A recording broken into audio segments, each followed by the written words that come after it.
We are here. All Good. right.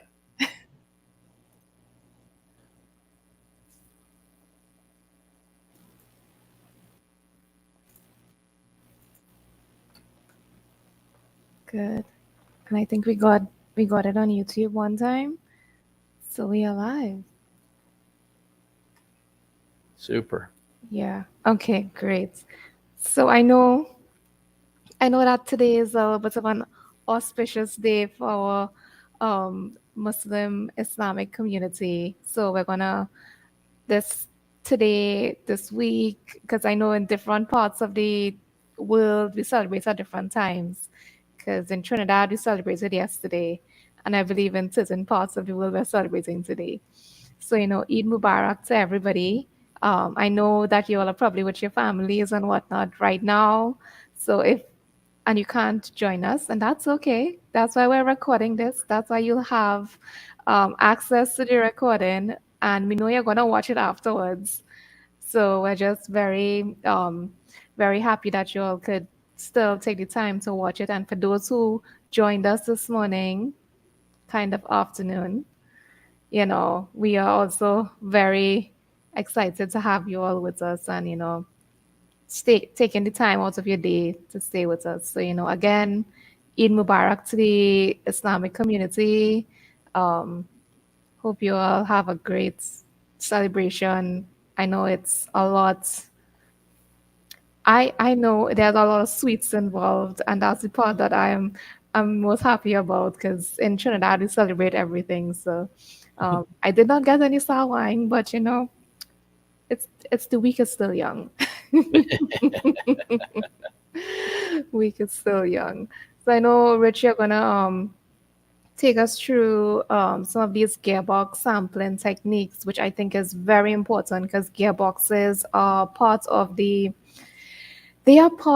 our components that are one of the most critical areas. And if they go down, well, everything goes down.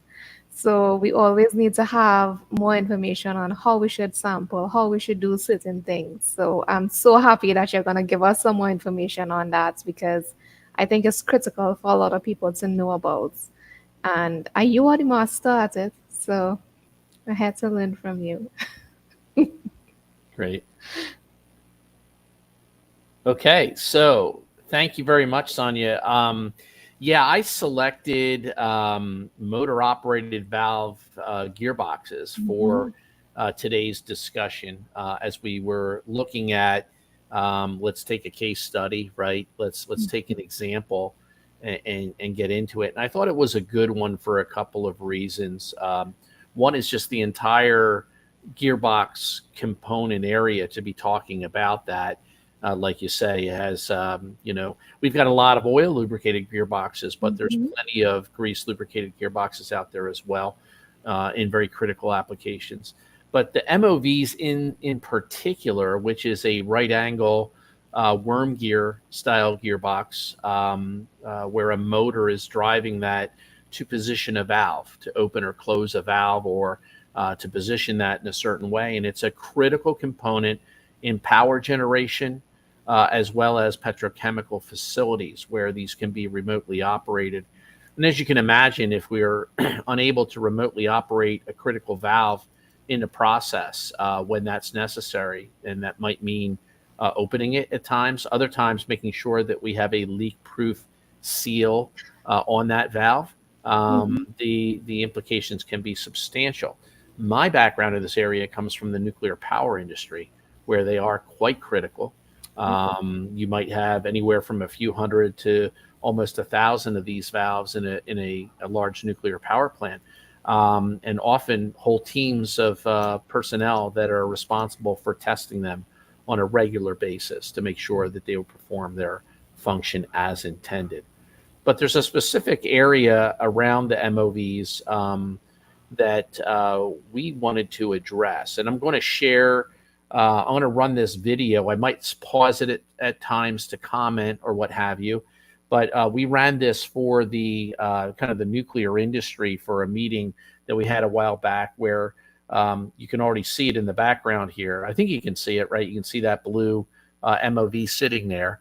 And we have this set up in our laboratory where we can cycle this valve, evaluate it. We can create faults in the grease.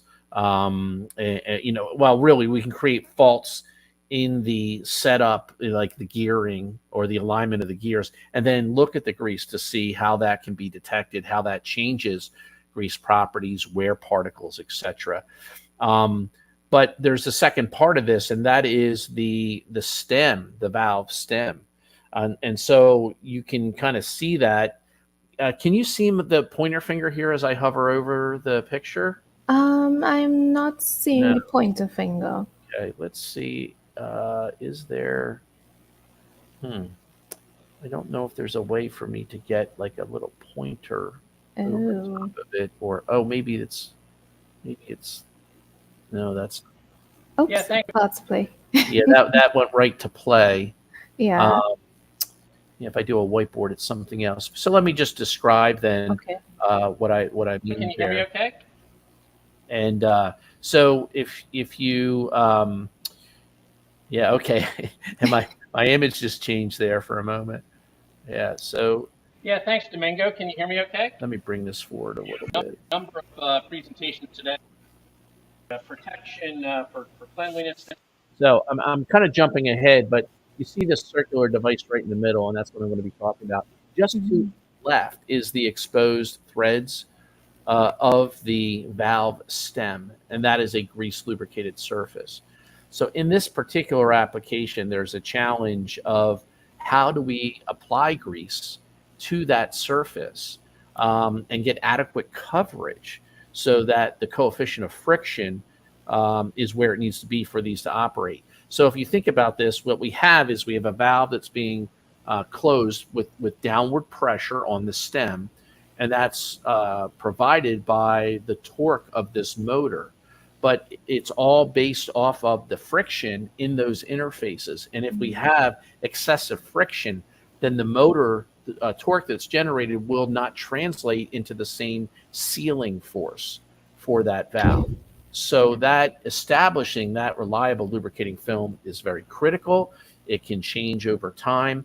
And this has historically been a challenge for folks. How do I get grease back onto that stem, especially if it's in operation? I can't disassemble it because this stem and stem nut are hidden down inside of this device. So what we're going to show is this device that we've developed. That's this circular device that I'm kind of showing in the middle here. It's called the StemThief. And the StemThief goes over top of the stem, creates a seal with that, and allows then grease to be pumped down, pushing the old grease out of the way and creating a new layer of grease. And by doing that, it also then displaces the old grease, which is available to be sampled, which is one of the things we talk about here. And so you'll see in the video, you'll see that being demonstrated. And then the other thing we'll do is we'll show how one goes about taking a sample using the grease thief and the T-handle device.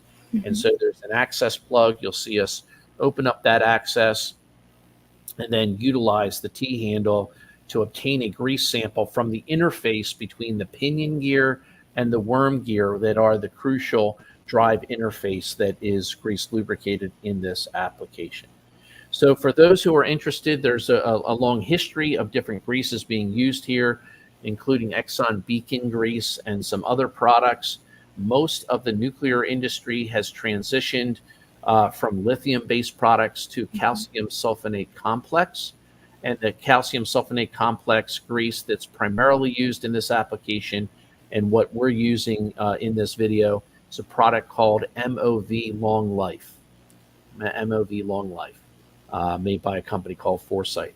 So a little bit of background about the type of grease, of what the challenge is, why we're looking at all that, and I'm going to reset this here, and we're going to play this through a little bit.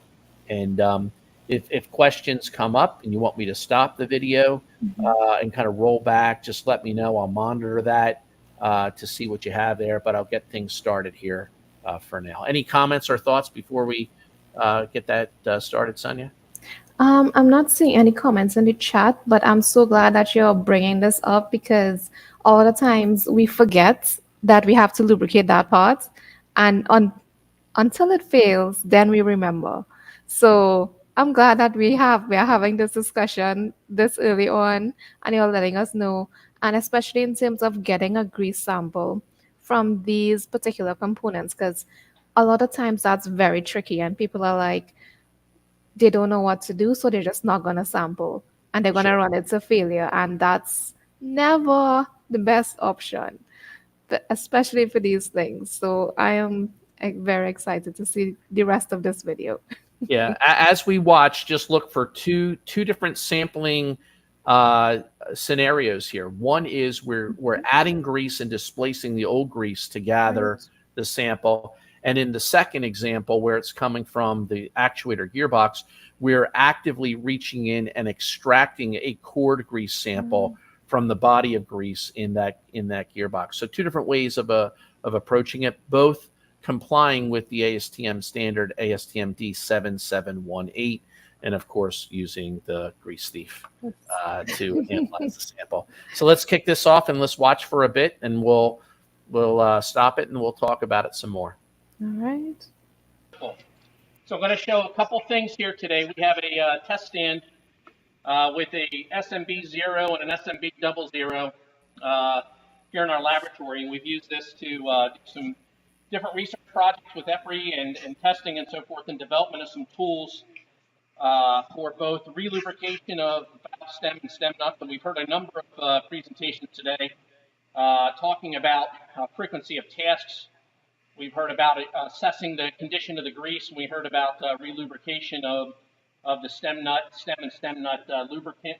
And so I'm going to show this tool, which is called the StemThief. Last year's conference, Domingo, Ken Brown, and I did a presentation talking about greases. Part of that was discussing this tool. I figured today with its remote format gives me the opportunity to do live demonstration. And like Domingo said, feel free to ask a question, and I can kind of show or demonstrate while I'm doing this one of the benefits of going live here. So I've got the stem cover here. It's not the right size, but it just kind of demonstrates what we would do is remove the stem cover to access the valve stem, this being an SMB 0.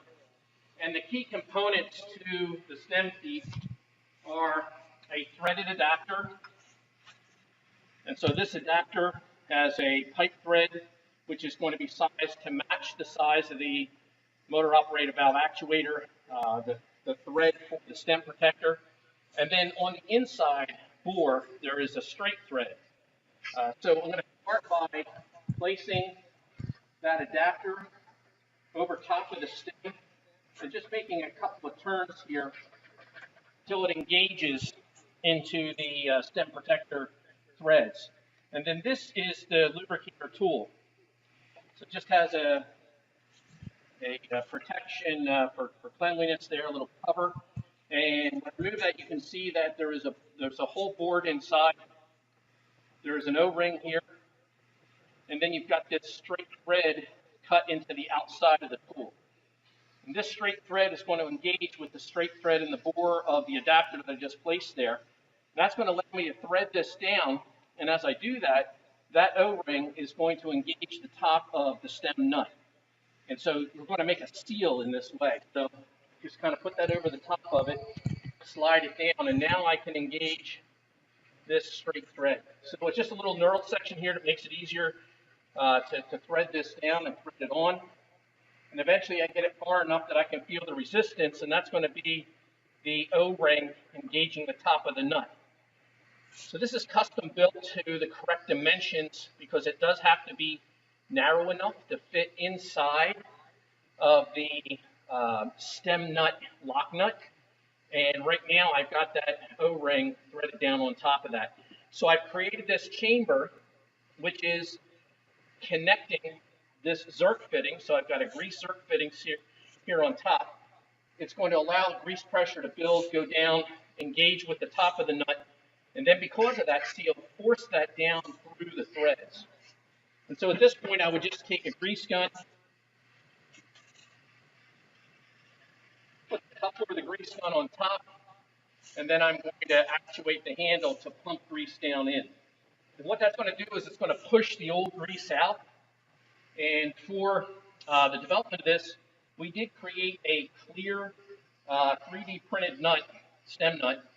And some of you may have seen this in previous MOV user group meetings where I brought that along and demonstrated it.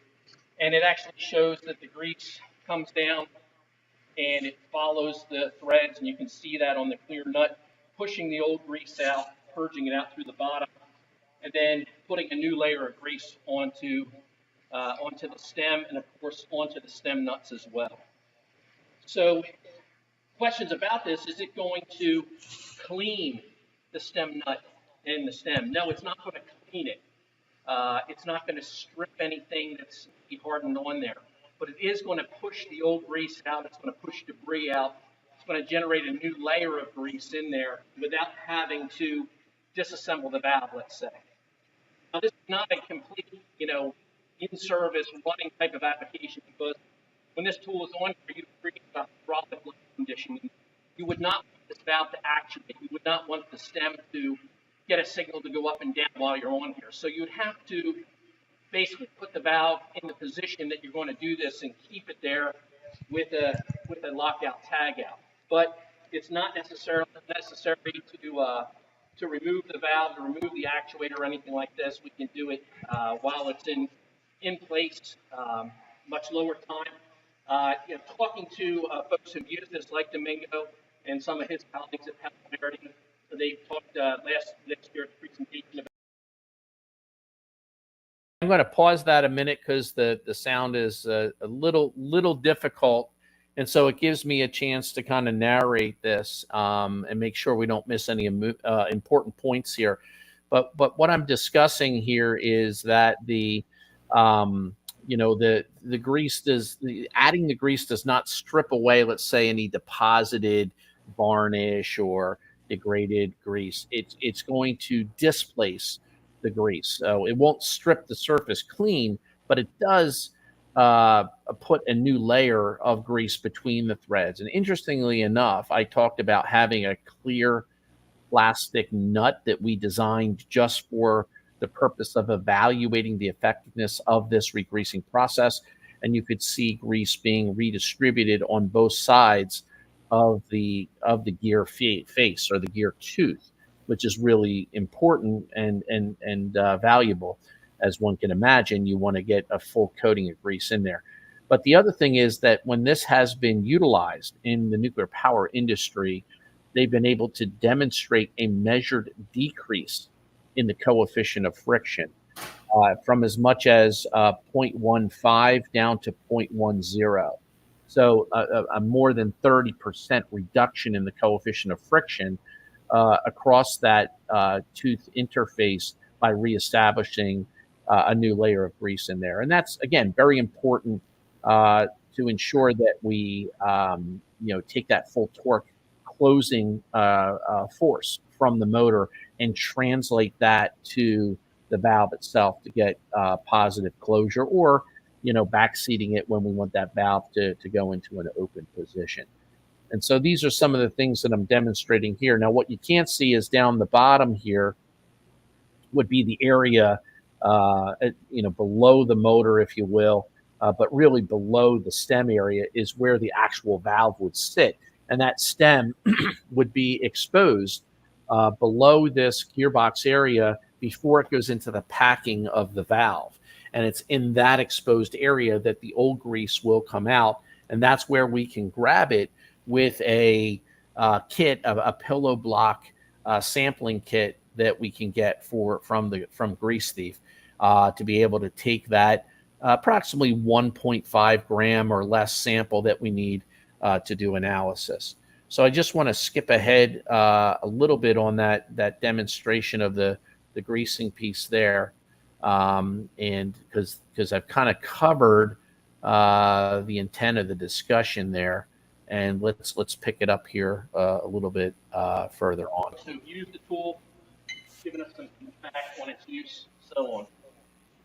Now, I talked about taking a sample of the grease. I want to show a couple options for sampling grease in the gearbox as well. But first, I'll address the sample that I mentioned that you could take from down here in the yoke area. And this is one of the kits that would come with the StemThief. It has a number of different tools in it. It's all protected, so it stays clean until the time you take the sample. It has this plastic spatula. And you can get down in here and you could gather up the grease. You could gather up the grease from the underside yoke area. You can see this is a no valve, but you'd be able to take that out, and you can put that back up there. And then the tools inside here allow you to transfer that over, take that grease that you have and kind of put it into this syringe, and then the syringe can be transferred into this container, which is the grease. So the analysis I talked about takes around a gram of grease. There's actually 10 different tests that can be performed with that 1 gram, and this is all under an ASTM standard for grease sampling and grease analysis. So that's one way to take a sample, and that's going to come about while you're relubricating the stem nut with this tool. But what about the gearbox itself, looking at the condition of that grease? Well, here's a possible access point using this plug in the pinion and worm gear engagement area. And there's really 2 ways to do this. One is using this T-handle tool, which has one of these grease thieves loaded into the end of it. And so you can see that I can actuate that. You can move that back and forth, and you see the red piston here staying the same in the same position. And then there's an adjustment to be made here by how far down do I want to take that sample. So once I know where that is, I can set that depth. I can put that in through my opening and then core the sample. And this is an important thing about sampling greases, is that you really do need to be cored. Suction doesn't work very well on greases. So instead of trying to pull it out like a syringe, we're actually putting it down in place with the piston at the end like this until you get to the position you want to sample, and then the body moves forward and cores the sample. So that's one possibility where you know exactly how far.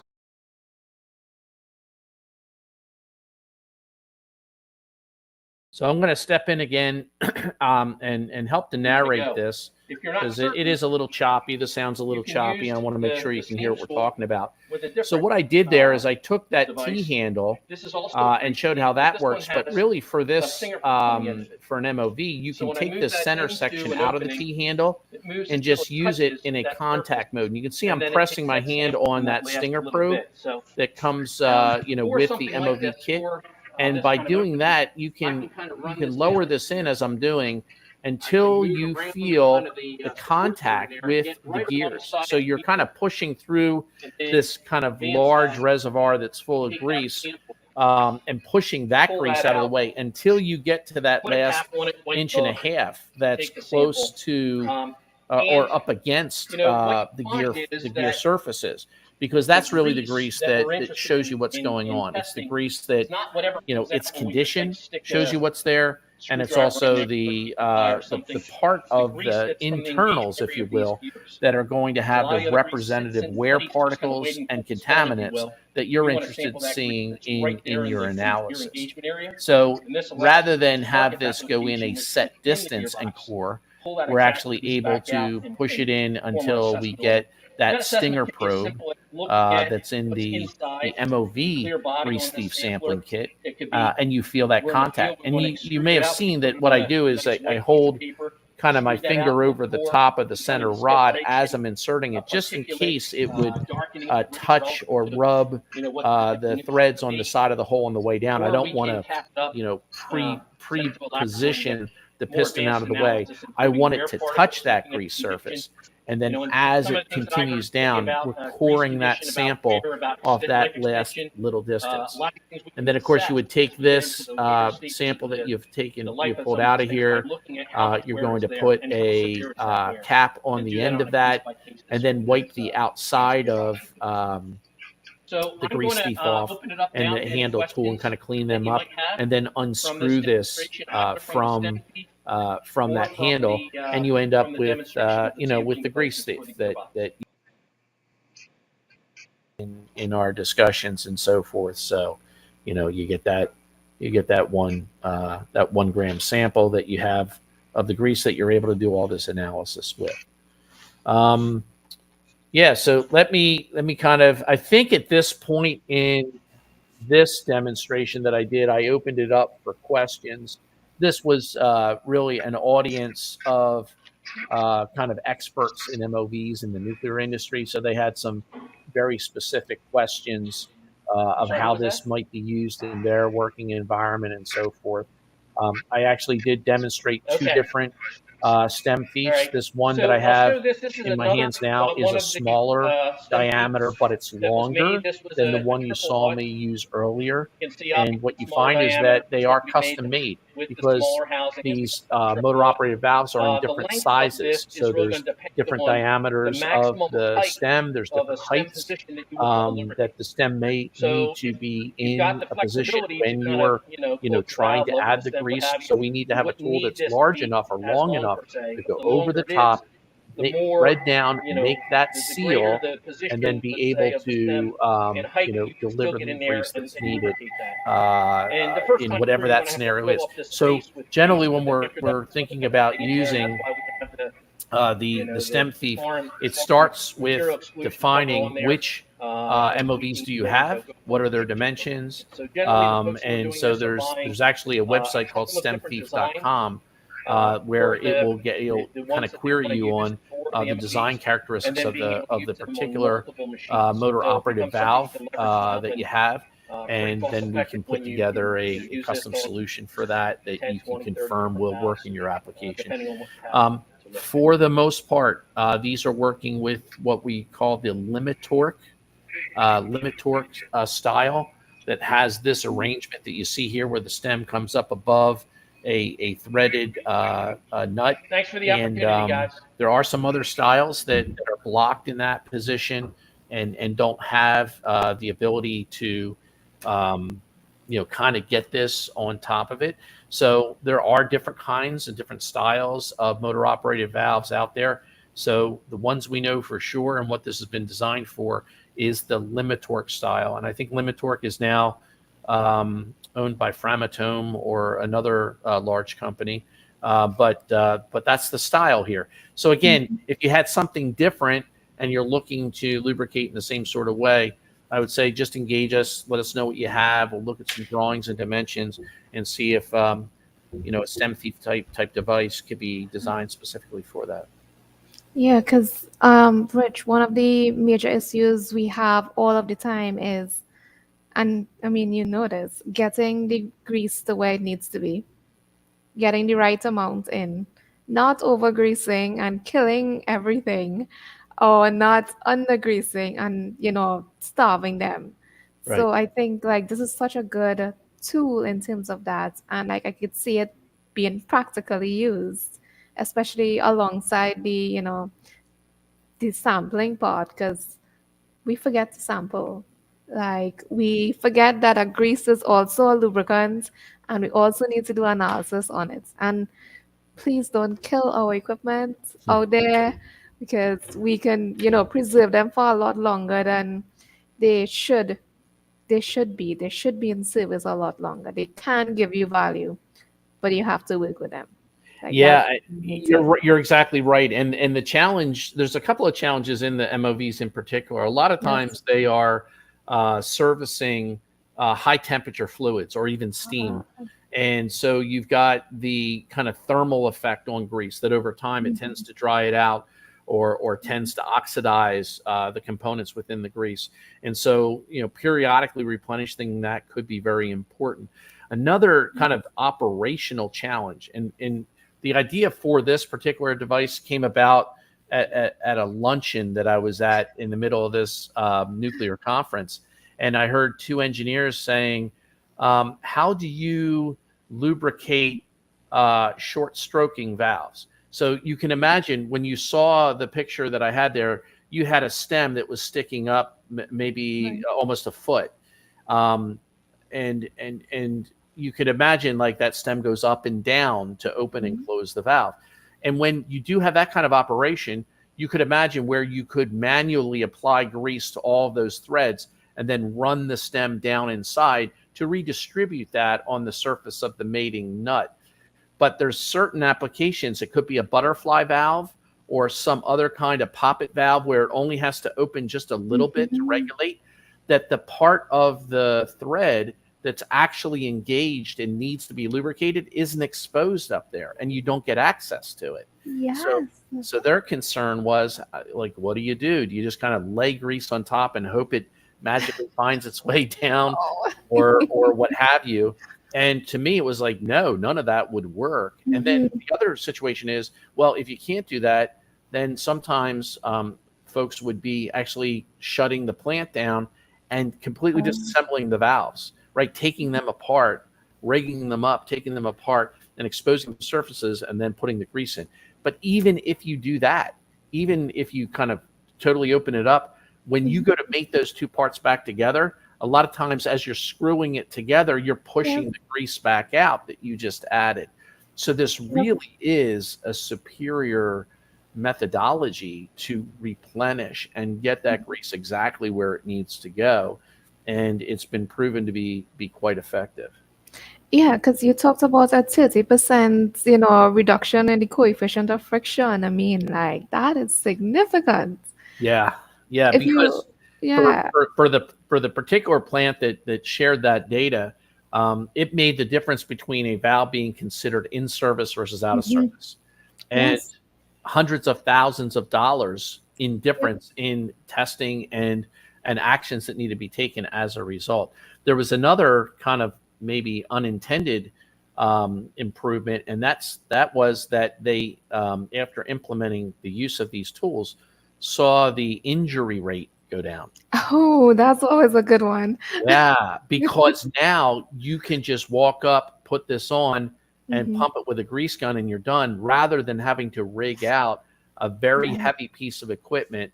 So there's all these pinch points, and there's all this kind of hazard related to the old way of doing it versus having this tool that really makes it a much simpler process. Oh my God, I didn't even think about that. Like HSC, very important.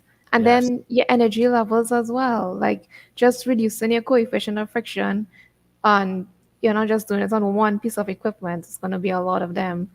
Your energy levels are all going to adds go up. down. Yeah.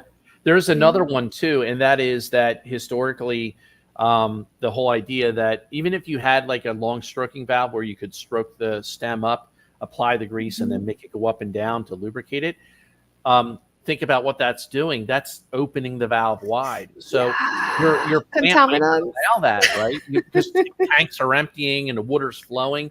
So you may have a plant configuration that requires that valve to stay in a certain position. That means you got to shut down your process. You might have to drain tanks. So the whole maintenance evolution to do that kind of greasing, very, very costly, versus here where I did narrate it in the original video, but the point is that all you really need to do, like you could have an operation going on where there's water flowing through that valve or maybe steam flowing through that valve. You don't have to block that valve. All you have to do is hang a temporary tag, a lockout tagout tag on the motor itself so that it doesn't change positions while you're greasing it. So you could put the valve, let's say, in 20% open position or full close or full open, whatever your plant needs to be in that scenario. And as long as you can operate without moving that valve for the duration of greasing, which is several minutes, you could hang the tag, keep the valve in that position, put this over the top, and then safely relubricate it, remove it, put it back in service, and just the cost savings and the interruption to the plant can be quite substantial. Oh my gosh, yes. You just change your entire lubrication route there. And, saving time, manual labor, and of course, all of the different things associated with shutting down parts of the plant. Nobody wants to shut down parts of the plant. Right. It affects production. Like, for sure. So there's all these kind of layers of benefits. Another was that in attending this conference for the nuclear industry, there was a service provider there that sold a gauge that you could put on top of the valve stem where it allowed you to measure the looseness of the stem.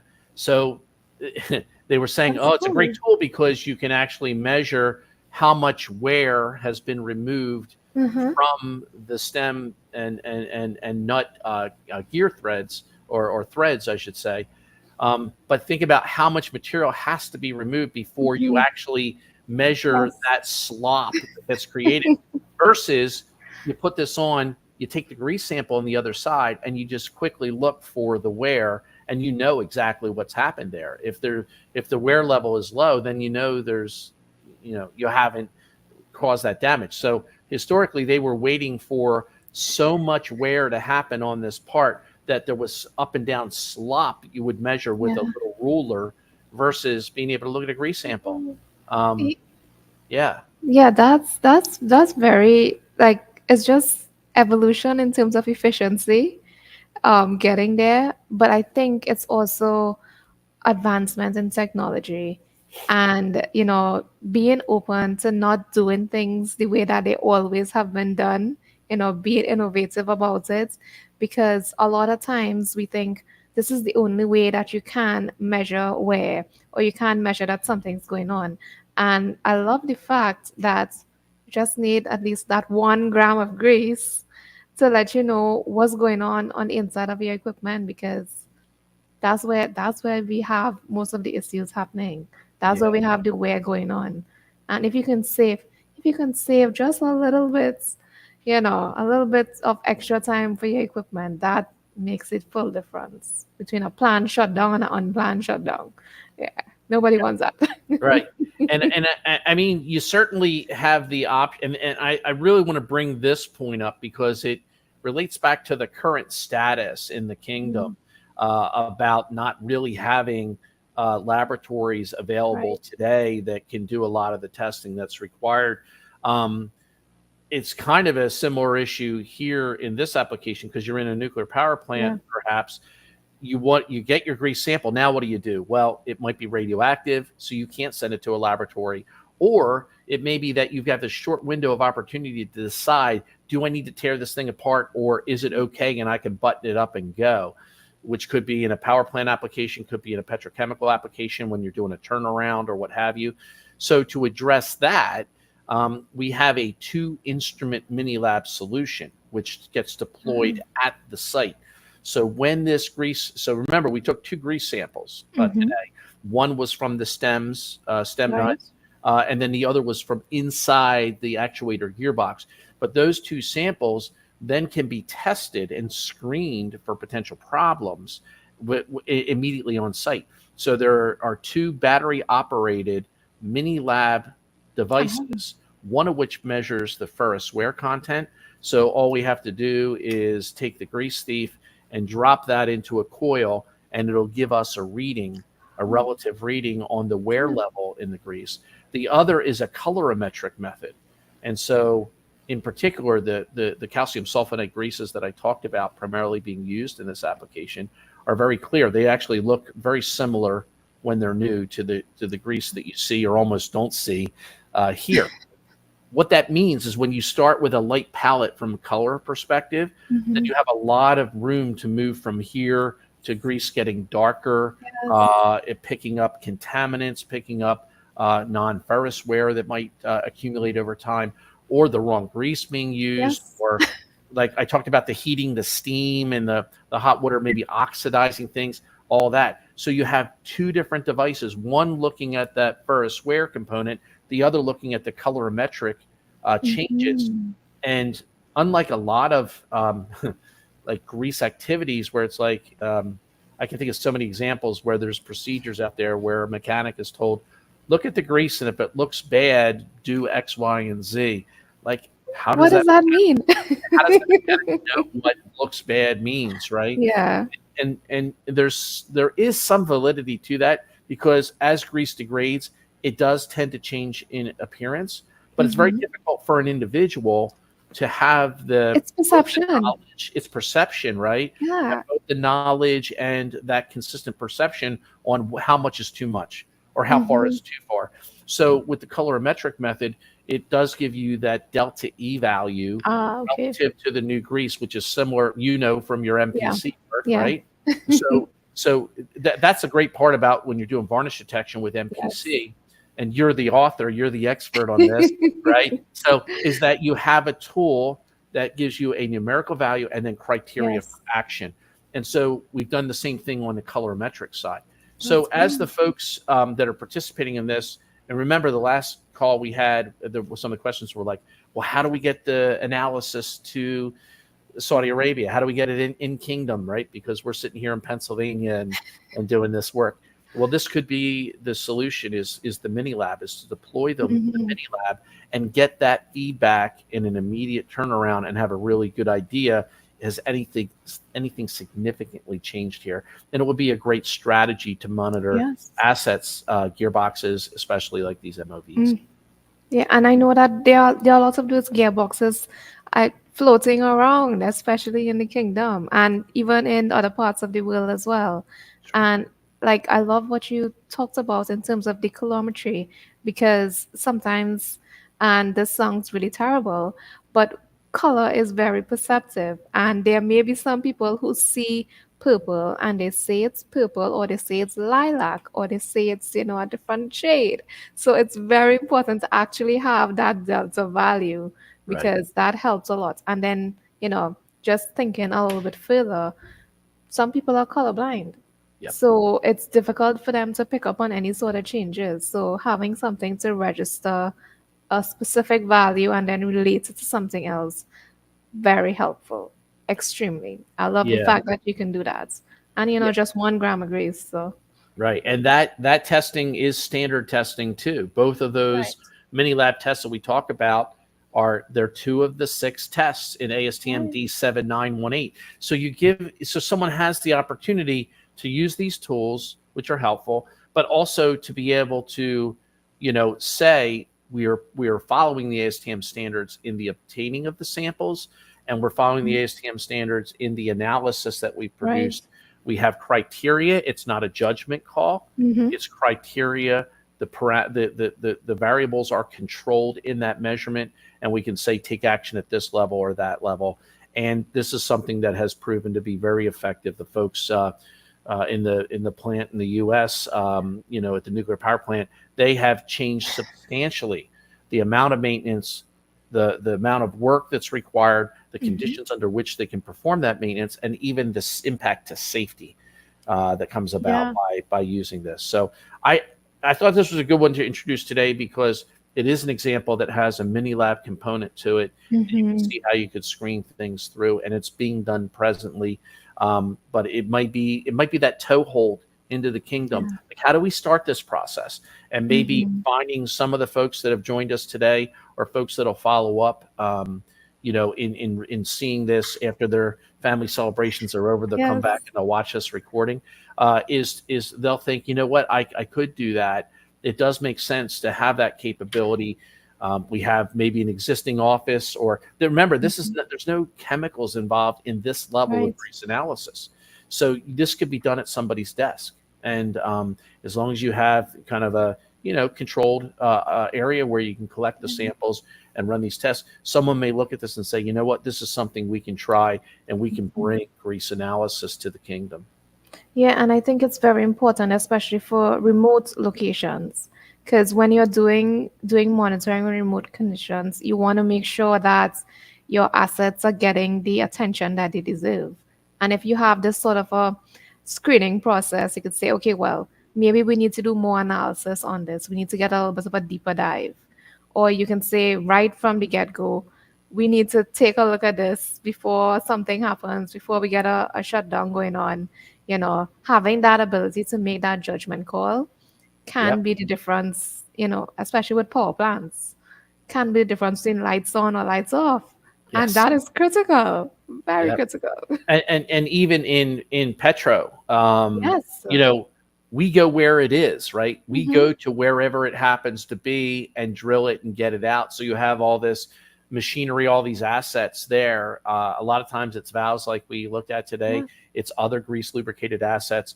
Well, we can take the measurement to that location. It Yeah. doesn't have to be this mindset of we got to gather up all these samples and then ship them to some Hmm. lab somewhere or whatever, And then wait. and then Yeah. wait. we could do a lot of work on the site. So we actually have used grease analysis even in offshore Right. deep water drilling rigs, and so we've Which seen makes sense. success there, as well as land based systems, power generation all over the place, whether it's from wind Hmm. applications into stationary power generation, even offshore wind.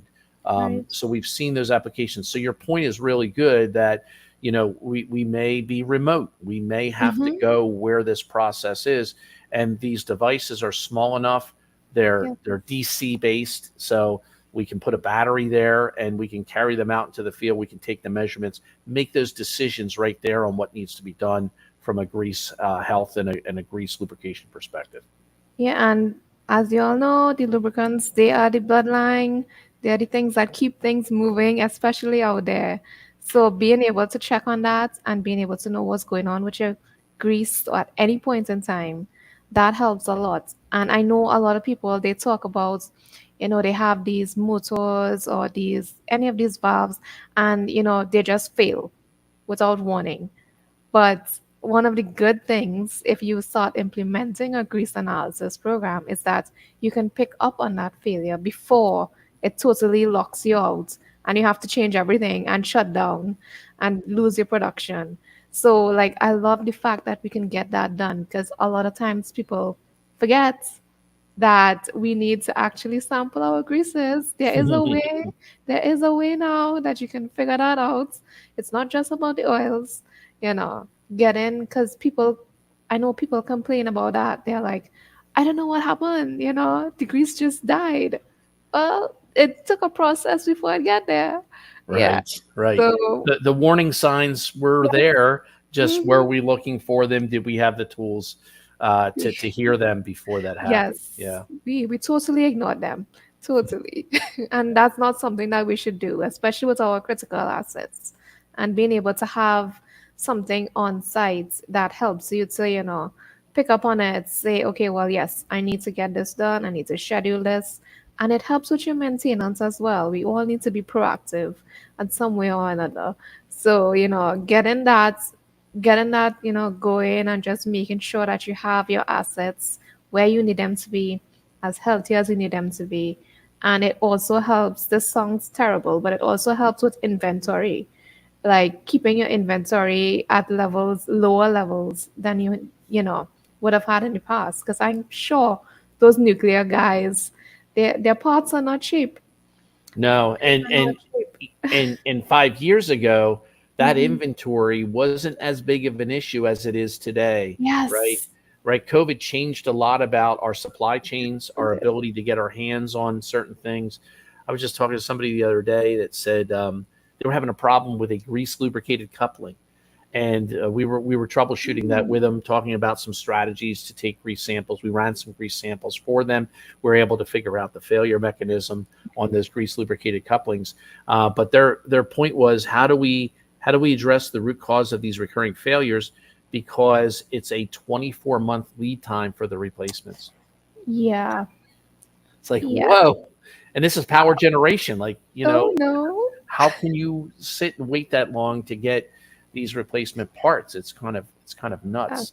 yeah, So yeah, if we can manage that by seeing issues early enough that we can start to, get the yeah, supplies, the parts we need well in advance, or even avoid the need to need them all to, avoid yes. needing them all together by heading off the problems by fixing them, right? Because if we see that there's degraded grease, Hmm.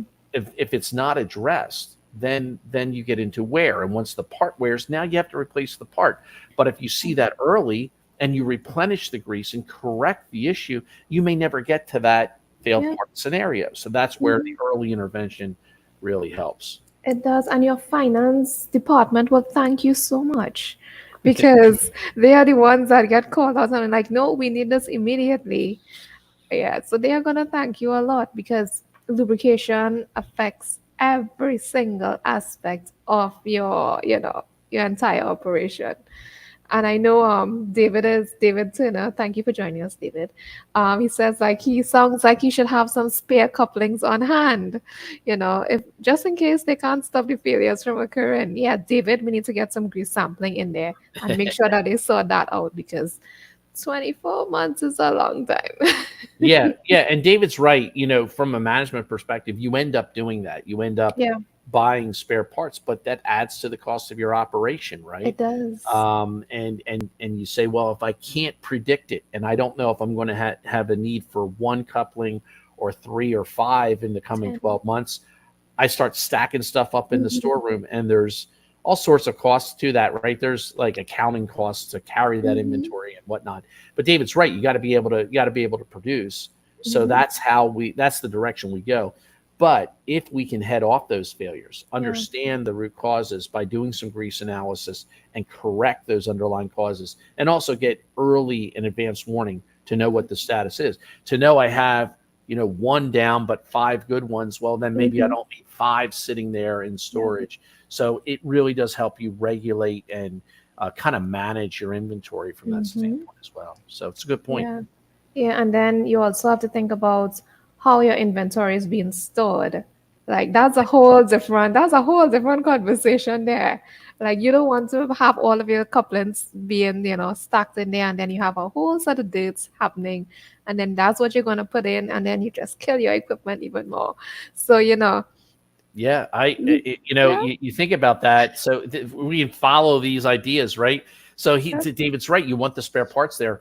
Interestingly enough, I did a study for a Navy um, that had a requirement to have storage of spare parts, and they were mhm, finding that after 10 years, the greased bearing was still sitting there in reserve, waiting to be used. And then they start saying, "Well, is the grease still good after 10 years, sitting in yeah, the storeroom?" And so mhm, there are these other challenges, but I think a lot of it can be addressed by first having a thoughtful process, mhm, analyzing the strategies that you have, but also where you can bringing grease analysis into those strategies to work from a position of knowledge and data, mhm. and make those decisions efficiently once we understand what the status of our equipment and what the grease is. So Yeah, and um, I think that's very important. And that's one of the things that like we're trying to achieve.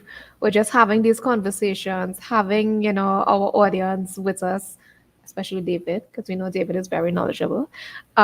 Just helping us to bridge that gap because a lot of times people may not know and they may not be familiar with some of the things that we're talking about. So bringing that knowledge to them, that's what it's about, getting them to, start thinking along these lines because your lubricants they keep your equipment moving and you always want your equipment moving. You don't want it shutting down on you.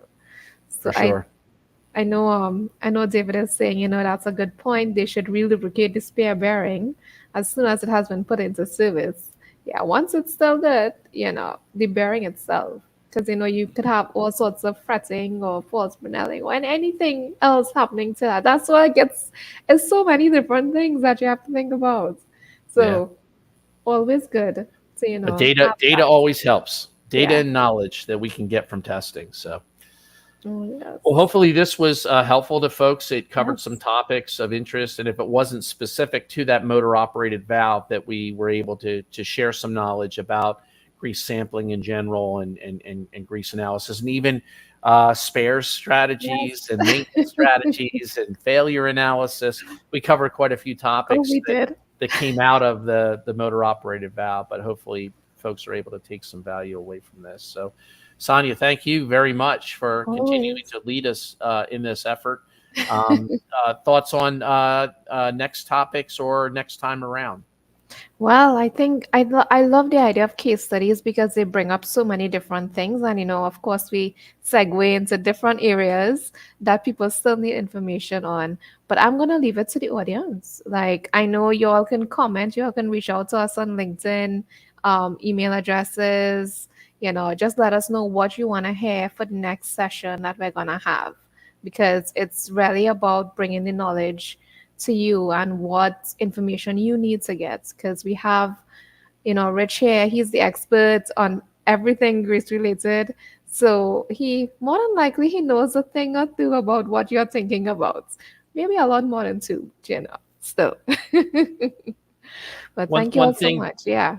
yeah, one thing I want to throw out there is just kind of solicit for ideas Mm-hmm. on maybe some events that might be coming up Oh. that we can participate in. I think I saw that either this week or last week there was a Middle East maintenance conference, and I Oh, saw a few of our folks like Alan Reenstra right. were speaking and so on. And I think at some point it could be helpful, and I think this is something that Hamza has brought up before, right? Mm-hmm. Is to try to get some presence there. So and I'll put that out to the group here. If Mm-hmm. you see somewhere down the road, and it'll take some time for us to plan around participating in some way, contributing in some way to these events. But if you know something's coming and you think that would be the right audience, the right venue to communicate Right. Greece analysis, let us know.